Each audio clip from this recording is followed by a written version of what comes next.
오늘 본문은 아담으로 인해서 세상에 죄가 들어온 것, 또 예수님으로 인해서 모든 사람이 믿는 자로서 그 은혜에 참여할 수 있게 된 것을 말합니다. 뭐 정확한 명칭이 본문에 나타나 있지는 않지만 이것이 설명하는 것이 바로 원죄입니다. 원죄, 오리지널 신, 원래 타고난 죄. 사람이요, 죄를 지어서 죄인이 아니라 원래 죄인이기 때문에 죄를 지을 수밖에 없는 존재죠. 하나님을 떠난 상태로 아담 이후의 모든 사람은 난 것입니다. 그러니까 원래 죄인이기에 죄를 지을 수밖에 없는 존재죠. 그래서 많은 세상 사람들이 오해하고 있는 것 중에 하나가 예수님을 안 믿어서 지옥 간다. 뭐 맞는 말이기도 하지만 이제 그것을 좀 오해를 해요. 이제 가만히 있으면 어디든 좋은 곳 갈 텐데 갑자기 뭔가 예수님 때문에 바뀌는 걸로. 근데 그렇지 않고요. 이해하기에 세상 사람 생각으로 이해하기에 예수님 안 믿어서 지옥 가는 게 아니라 다 지옥 갈 수밖에 없는데 예수님을 믿고 구원받는 것이죠. 다 멸망할 수밖에 없는 존재입니다. 아담 이후에 태어난 사람들은 아담 때문에 죄가 들어왔고요. 그가 그 죄의 전가의 영향 속에 있는 것이죠. 그런데 예를 들면 위암 걸렸는데 예수님 믿고 수술하고 이제 살아나게 되는 것입니다. 그것이 성경이 정확하게 가르쳐 주는 것이고요. 그럼 반기를 들 수 있죠. 그거 아담의 죄인데 왜 아담의 죄가 나의 죄가 되느냐. 오늘 12절에 보면 그러므로 한 사람으로 말미암아 죄가 세상에 들어오고 죄로 말미암아 사망이 들어왔나니 이와 같이 모든 사람이 죄를 지었으므로 사망이 모든 사람에게 이르렀느니라. 또 17절에도 보면 한 사람의 범죄로 말미암아 사망이 그 한 사람을 통하여 왕노릇하였은즉. 또 15절에도 그러나 이 은사는 그 범죄와 같지 아니하니 곧 한 사람의 범죄로 인하여 많은 사람이 죽었은즉 더욱 하나님의 은혜와 또한 한 사람 예수 그리스도의 은혜로 말미암은 선물은 많은 사람에게 넘쳤느니라. 아담으로 인해서 죄가 전가돼요. 그래서 아담이 지은 죄는 아담만의 죄가 아니라 우리가 억울하다, 사람들이 억울하다 이야기할 것이 아니라 인류를 대표해서 지은 죄죠. 우리나라가 어떤 나라와 나라 간의 경기를 할 때 지금 U20 월드컵도 하고 있잖아요. 그러면 대표 선수로 경기장에서 뛴 사람들은 11명이지만 우리가 얘기하잖아요. 우리가 이겼다. 같이 좋아하고. 개인 자격으로 뛴 게 아니라 나라를 대표해서 뛴 거죠. 마찬가지로 아담도 개인 자격이 아니라 인류를 대표해서 죄를 지은 거예요. 그래서 그 죄가 아담 한 사람으로 인해서 들어왔습니다. 그런데 아담이 오실자의 모형이라고 하죠. 14절 후반부에 보면 그러나 아담으로부터 모세까지 아담의 범죄와 같은 죄를 짓지 아니한 자들까지도 사망이 왕노릇하였나니 아담은 오실자의 모형이라. 율법이 있기 전에도 죄는 있었습니다. 율법이 있은 후에는 죄가 더 깊어지고 많아지는 것이죠. 율법이 있기 전에는 그럼 죄가 없었느냐? 아니에요. 아담 때문에 많은 자들이 죄인이 되었습니다. 온 인류를 대표해서 아담이 죄를 지었기 때문에 다 죄인이 된 것이죠. 원죄입니다. 그러나 오실자의 모형이 이제 아담이죠. 마찬가지로 우리가 의를 이루지 못했고 하나님 앞에 온전히 나아갈 수 없고 하나님 앞에 의로움이 없지만 예수님께서 그것을 다 이루어 주셨죠. 그래서 18절에 보면 그런즉 한 범죄로 많은 사람이 정죄에 이른 것 같이 한 의로운 행위로 말미암아 많은 사람이 의롭다 하심을 받아 생명에 이르렀느니라. 19절에도 한 사람이 순종하지 아니함으로 많은 사람이 죄인 된 것 같이 한 사람이 순종하심으로 많은 사람이 의인이 되리라. 아담으로부터 죄의 전가가 있었습니다. 그러나 그것으로 끝난 것이 아니고요. 오실자의 모형이 아담이죠. 이제 예수님께서 오세요. 그리고 예수님이 순종하십니다. 한 사람이 불순종했을 때 죄의 영향이 온 세상에 미쳤는데 한 사람이 순종하심으로 은혜가 온 세상 사람들에게 미칩니다. 누구든지 예수의 이름을 부르고 주님 앞에 나오는 자는 예수님이 날 위해 이뤄놓으신 그 의로운 행위, 즉 의가 전가가 되는 거예요. 죄의 전가가만 있는 것이 아니라 예수님을 통한 의의 전가가 있죠. 그래서 우리가 예수님을 통해서 죄 용서받고 자녀가 됩니다. 우리가 하나님 나라 가는 것은 자녀의 신분으로 가는 것이죠. 자녀의 신분은 취소되지 않는 것입니다. 그것은 변하지 않는 것이죠.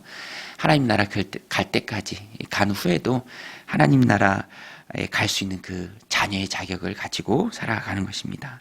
그래서 21절에 보면 이는 죄가 사망 안에서 왕노릇한 것 같이 은혜도 또한 의로 말미암아 왕노릇하여 우리 주 예수 그리스도를 말미암아 영생에 이르게 하려 함이라. 바울이 이 얘기를 하려고 지금까지 쭉 율법에 대해서 또 유대인들에 대해서 쭉 설명한 것입니다. 오늘 우리도 굳게 붙들어야 될 말씀입니다. 우리는 예수님을 믿어서 구원받는 것이죠. 예수님을 믿어서 죄 용서받는 것입니다. 내가 한 것은 없지만 예수님이 의를 이루셨기 때문에 예수님이 십자가에서 하신 말씀이 다 이루었다잖아요. 마지막에 하신 말씀이 무엇을 다 이루셨습니까? 우리의 죄값 치르는 것을 다 이루셨죠. 그래서 우리는 그것을 믿고 의가 전가되어 은혜 가운데 하나님 앞에 은혜의 보좌 앞에 담대히 나아갈 수 있는 것이죠. 한 사람의 순종입니다. 아담의 불순종으로 죄가 전가되었지만 한 사람 예수 그리스도의 순종으로 의가 전가되어서 예수님이 우리를 의인처럼 봐주십니다. 의인처럼. 그래서 우리는 간혹 우리의 모습을 보며 주저앉을 때가 있어요. 내가 왜 이런가? 나는 왜 그런가? 내 형편은 왜 그런가? 내 마음은 왜 그런가? 멀쩡하다가도 풀썩 주저앉고 싶을 때가 참 많이 있죠. 그때 우리는 잊지 말아야 할 것이 하나님은 우리를 너무너무 사랑하는 눈으로 마음으로 우리를 봐주신다라는 것입니다. 예수님 때문에. 예수님의 의가 전가되었기 때문에. 그래서 예수님처럼 하나님 우리를 봐주세요. 우리의 모습은 하나님 앞에 비칠 때 예수님 그 자체입니다. 예수님의 의가 전가되었기 때문에 더 이상 아담의 후손이 아니에요. 죄인이 아닙니다. 의로운 하나님의 자죠. 너는 왜 항상 그 모양이야? 예수 믿은 지 그렇게 오래됐으면서 왜 그 꼴이야? 이건 다 마귀가 주는 소리예요. 마귀가 주는 소리. 여러분, 하나님은 우리를 예수님처럼 봐주신 줄로 믿습니다. 예. 저희 카페에 아이들이 가끔 놀러 와요. 그러면 또 제가 아이들 이렇게 얼마나 좋아요. 놀러 오니까 얘기하고 그러면 자주 오는 어떤 아이 있는데 저보고 나이가 몇 살이냐요. 몇 살 같니? 그랬더니 23살, 24살 막 불러도 30살까지 안 올라가더라고요. 얼마나 예쁜지, 그죠? 결혼했다고 하니까 막 놀라고, 그죠? 뭐 그 아이 눈에 제가 그렇게 비친 거죠. 그건 뭐 절대 객관적인 것도 아니고 저도 사실로 받아들이지는 않습니다. 기분은 좋지만. 근데 그런 모습을 보면 하나님이 우리를 보실 때 정말 그렇게 보신다. 그래서 마귀의 음성에 놀아나면 안 되고요. 하나님의 관점을 봐야 합니다. 이 말씀을 붙들어야 돼요. 예수 그리스도로 말미암아 영생에 이르기를 원하시는 것이 하나님이시고요. 그래서 우리로 하여금 예수님 만나게 하셨고 그 의가 전가되게 하셨습니다. 우리는 신앙은 어떤 면에서는 좀 뻔뻔해야 돼요. 뻔뻔해야 오래갑니다. 뻔뻔해야 그 은혜 안에 머무를 수 있어요. 주님이 그렇게 봐주시니 다른 사람의 시선은 상관없고요. 우리의 모습은 중요하지 않습니다. 주님이 우리를 예수님처럼 봐주세요. 그리고 오늘 본문에 보면 또 한 사람이라는 말이 참 많이 나오는데요. 한 사람의 순종이 정말 많은 믿는 자들을 하나님 앞에 세우죠. 한 사람의 힘은 정말 무시할 만한 것이 못 됩니다. 우리 한 사람의 힘이 참 커요. 한 사람의 힘이 참 큽니다. 한 사람이 하나님 앞에 바로 서 있을 때 정말 놀라운 일들을 주님께서 이루세요. 우리 교회 이름이 강동 정윤교회예요. 정윤교회가 하남에 있습니다. 정윤교회가 개척한 교회예요. 정윤교회를 개척하신 목사님, 지금 원로 목사님 되셨죠? 저는 그런 생각도 참 많이 해요.